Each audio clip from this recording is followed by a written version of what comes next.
Hello everybody and welcome to Brain Linker. In the previous video, we have created this client-side friend1 program. If you didn't watch that video, then I suggest you to watch that video first so that you will more understand about the program, what it does and how it does. I will give link of that video in description. For now, let me just give you an overview about the program. There are two main things implemented in this program. First one is reading from the server and write it to console. This part mainly handles this. And second one is reading from the console and write it to server. And this part mainly handles this. Now let's move to the server side.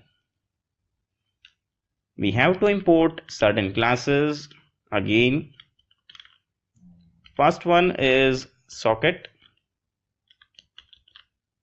It resides in java.net package. Then we have to import server socket. It resides in java.net package. Server socket is a class for server. It is used to listen at particular port for the client's incoming request. Then we have to import few other classes as well, but we will import them as and when required. For now, it's time for the class. Public class. Let's name it friend2. Then void main, public static void main string array argument. Then here we have to create server sockets object in order to listen at particular port for the incoming request. Let's name it server. New our constructor, server socket constructor. Then we have to pass port number, the port number at which server will listen. We will specify 1300 because we have specified 1300 here. Client will request at 1300 port number and server is listening at 1300 port number, so the communication can be established, connection can be established. Now before moving forward, let's save this program. friend2.java. Then this server socket constructor might throw IO exception, so we have to handle it. Let's write the statement in try block, then a catch block for IO exception.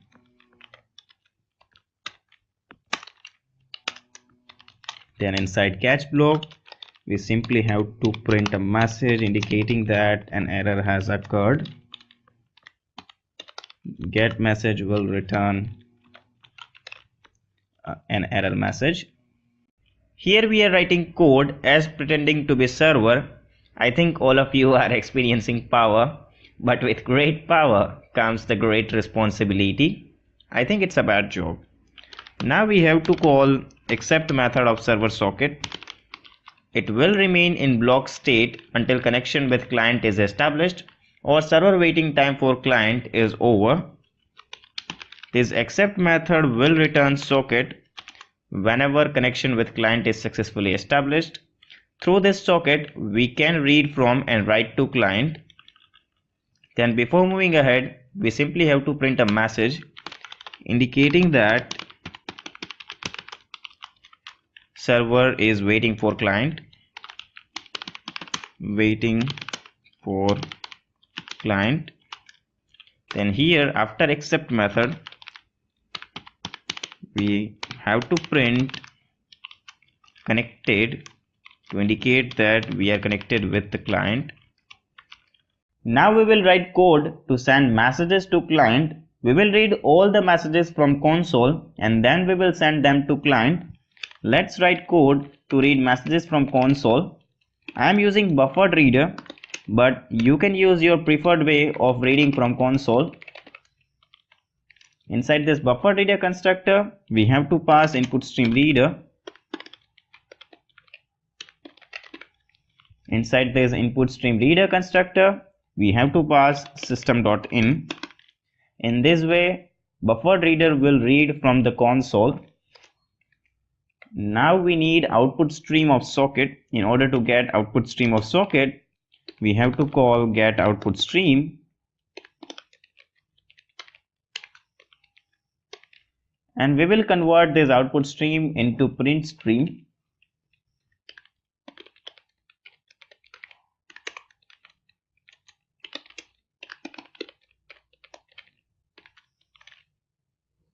We will pass this output stream into constructor of print stream. Now we will use print stream to write to client.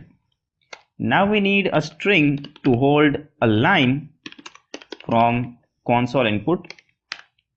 Then we need a loop to iterate over all the lines of input.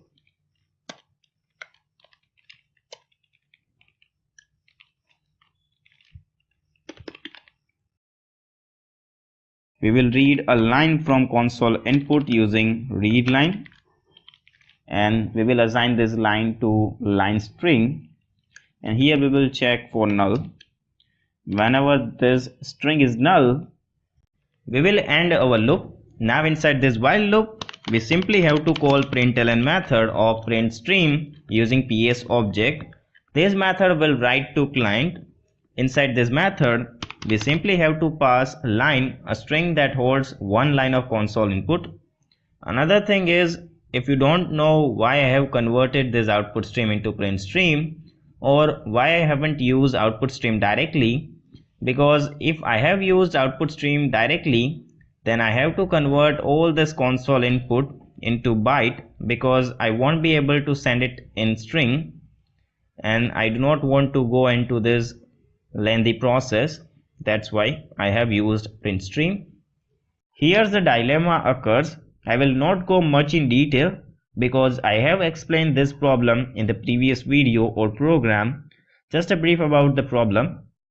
Suppose that here we have written reading functionality, so it will always read first and then write next. Suppose there is a loop that is client has sent anything, client has sent anything. So this writing functionality might not get a chance. If I write reading functionality after writing functionality, then it will always write first and then read next. So again, there is a possibility that reading might not get a chance. That's the problem. We can solve this problem using thread. Thread provides multitasking. We will separate out these two tasks, reading and writing. We will make a separate thread for reading from the client. Let's make it, but we will not write all the code. We will just copy paste from the previous program.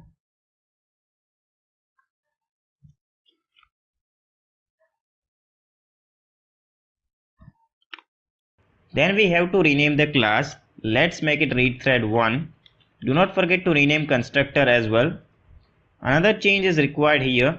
We have to replace this friend2 with friend1, because friend2 is this program itself, friend1 is our client side program, and this part mainly reads from the client.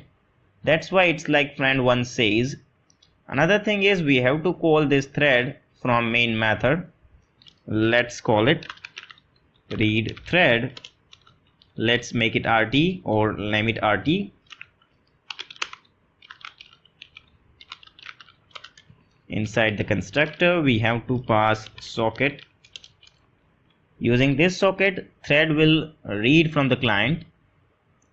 Whenever compiler encounters this statement, it calls this constructor, assigns this socket to data member socket, and then calls start method of thread class. Whenever we call start method of thread class, JVM internally calls this run method, so we do not have to call it explicitly. I am just going quickly because I have explained all these things in the previous video.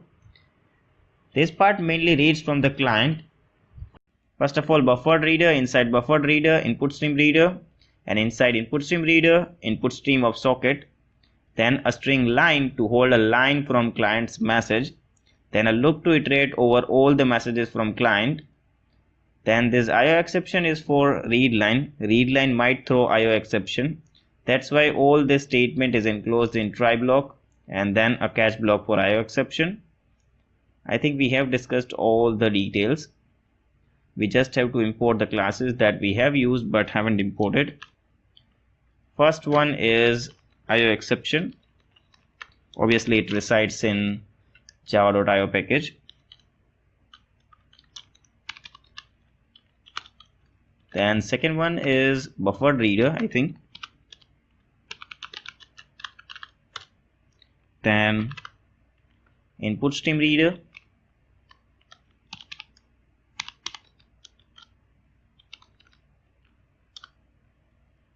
Then I think print stream.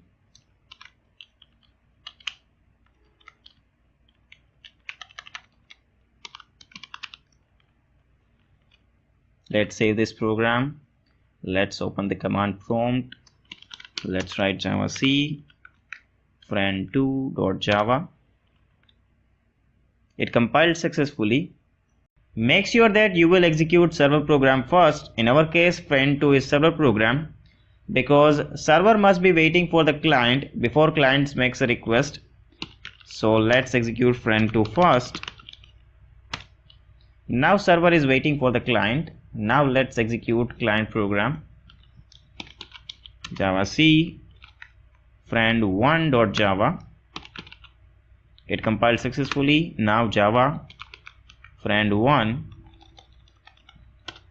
connection is established successfully. Now we can send messages. Hi, how are you?